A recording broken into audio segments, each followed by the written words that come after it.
Vamos a analizar cómo se ejecuta en el camino de datos multiciclo la instrucción de carga LW. Las microoperaciones realizadas en el primer ciclo de cualquier instrucción son la lectura de la propia instrucción en memoria y su posterior carga en el registro de instrucción y el incremento del contador de programa. Vamos a analizar estas dos microoperaciones comenzando por la primera, por la lectura de la instrucción en memoria y su carga en el registro de instrucción. Como es sabido, en el contador de programa se encuentra la dirección de esta instrucción en memoria. Por tanto, habrá que llevar su contenido a la entrada de direcciones de la memoria poniendo un 0 en la señal IORDE que regula el multiplexor de paso. También, por supuesto, para realizar la lectura habrá que poner un 1 en la señal memread. Transcurrida la latencia de lectura por la salida memdata de la memoria, saldrá el contenido de la instrucción que debe ser cargado al final del ciclo en el registro de instrucción, para la cual en la señal IRWrite tendremos que poner un 1. Vamos ahora con la segunda microoperación, con el incremento del contador de programa, que se realiza en paralelo a la lectura. El PC hay que llevarlo a la unidad aritmética lógica para realizar el incremento. Entonces, para que el PC aparezca como primer operando de la misma, en la señal ALU-SRCA hay que poner un 0. En el segundo operando tenemos que meter un 4, para lo cual tendremos que poner en ALU-SRCB el valor 0,1. La suma se consigue poniendo un 0,0 en ALU-OP.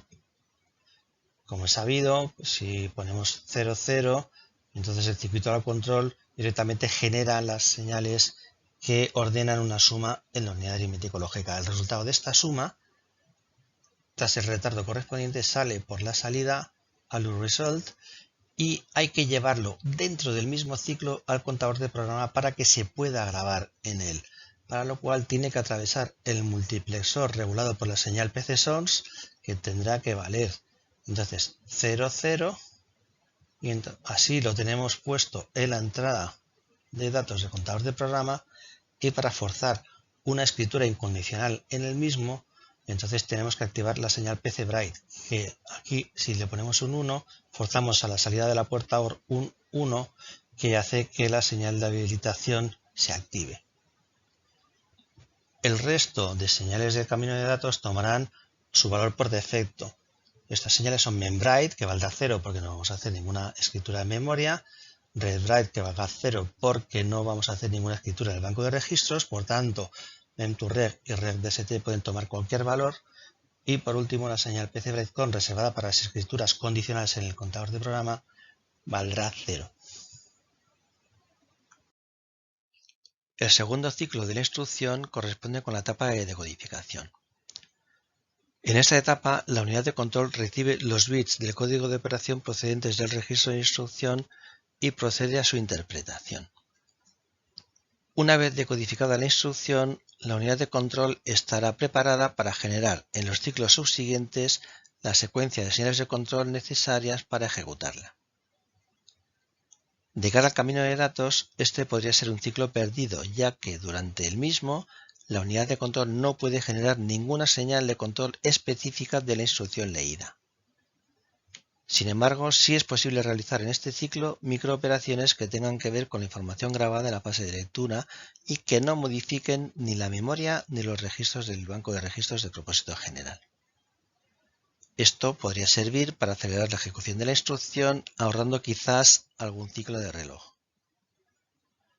Una operación que podría ser útil es leer en el banco de registros de propósito general los registros fuente correspondientes a los campos de la instrucción RS y RT y cargarlos en los registros transparentes A y B. Así, no tendríamos que gastar un ciclo adicional en leerlos en caso de que fuera necesario. Como el banco de registros de propósito general saca por sus puertos de salida el contenido de dos registros y en el momento en el que recibe los identificadores por sus entradas read register 1 y read register 2, al grabar la instrucción en el registro de instrucción en la fase de fetch, la lectura de los dos hipotéticos registros fuente es automática. En este ciclo, todas las señales de control tomarán sus valores por defecto.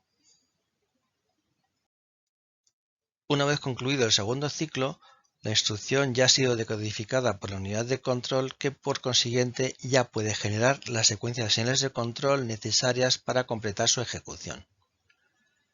Si la instrucción leída es una instrucción de carga, tenemos por delante 3 ciclos más. En el tercer ciclo se calcula la dirección del dato residente en memoria mediante la suma del registro base más el desplazamiento extendido en signo. Al final de este tercer ciclo, la dirección quedará grabada en el registro ALU-OUT. En el cuarto ciclo se realiza la lectura del dato en memoria.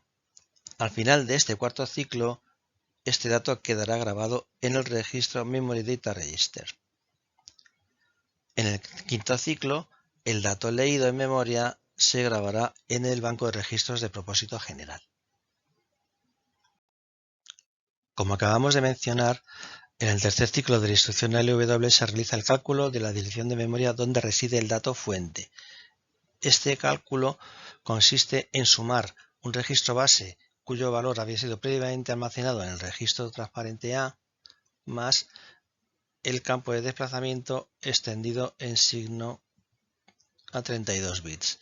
Para ello tendremos que poner en ALU-SRCA el valor 1 y en ALU-SRCB el valor 1,0. La suma se realiza en la unidad aritmético lógica y para ello tenemos que poner en ALU-OP el valor 0,0. Transcurrido el retardo de la misma, tendremos en su salida la dirección calculada, que al final del ciclo quedará grabada en el registro ALU-OUT.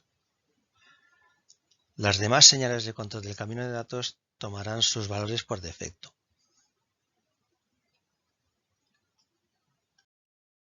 En el cuarto ciclo de la instrucción LW realizamos el acceso a memoria para leer el dato fuente.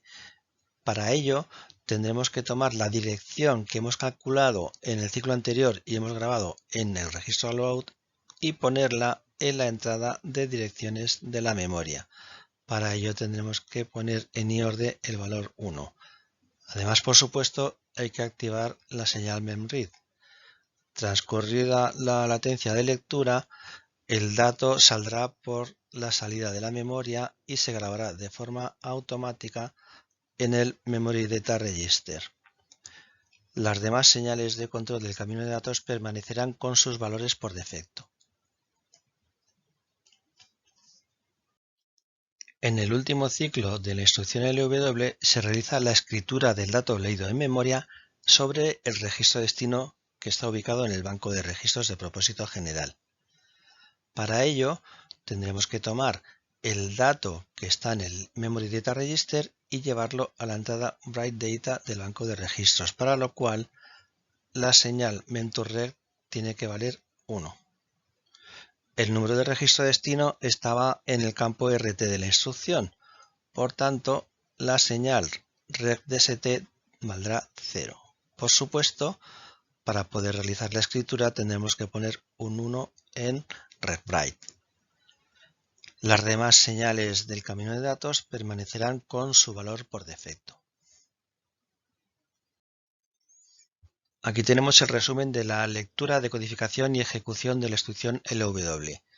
Esta instrucción tarda 5 ciclos. Si cada ciclo tarda 2 nanosegundos, entonces en total la ejecución de la instrucción LW consume 10 nanosegundos. En la tabla aparecen las señales relevantes para cada uno de los pasos. En cada fila hay unas cuantas señales que no aparecen. Esas señales que no aparecen en cada fila irán tomando su valor por defecto.